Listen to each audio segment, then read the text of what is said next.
একটা মেয়েই পারে একটা ছেলেরে ভালো বানাইতে, একটা মেয়েই পারে একটা ছেলেরে নেশার জগতে ঠেল্লা দিতে। মানে ওর জিন্দগি তামাম। মানে যারা ধরবো আরে ভালোভাবে ধরবো, আর যারা না ধরবো ওরে ধরবই না। ধরবোই না। মানে যারে কাকড়া দিব ওর তো কাকড়া দিব, আর যারে না দিব ওরে কামড় দিয়া দিয়া ছাড়বো। মানে ওই ব্যক্তিটা তিলে তিলে মরবো ভাই। মায়া এমন একটা জিনিস, কারো মায়া না আটকা, যদি নিজের মায়া আটকেন না ভাই, সারাদিন কি জানেন ঘুমের দিন হারায় যেতে পারবেন। আর যদি মায়ের বৃত্তে আটকা যান, আপনার রাত্রে ঠিক মতন ঘুমটা উঠবে না, আপনার চেহারা ভেঙে যাবে, ফেস নষ্ট হয়ে যাবে। আপনি নেশা করেন না, তাও আপনারা কইব কি জানেন, ওই জানি কি জানি খায় আর চাপা মামা ভেঙে যেতেছে, বড় ধরনের নেশা করে।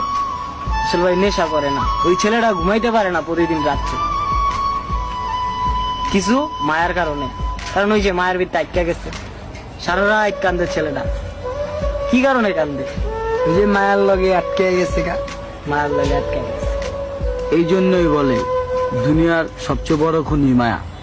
মায়া জিনিসটা হইলো যে দাদা, এই পৃথিবীর সবচাইতে একটা তুচ্ছ জিনিস, অনেক বাজে একটা জিনিস, বিশাল বড় একটা জেল।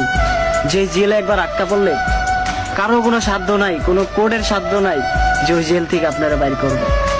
মায়া এমন একটা জিনিস, রাইট? এই মায়ার ভিত্তি যদি আজকে আপনি আটকা যান না ভাই, আপনি জীবনে ভাই কিচ্ছু করতে পারবেন না ভাই। আপনার খালি পিছিয়ে টানবো ভাই, সামনে আর বাড়াইতেই পারবেন না। আর এই মায়া জিনিসটাই একটা ছলনাময় নারী দিয়া যায় একটা পোলার লাইফে।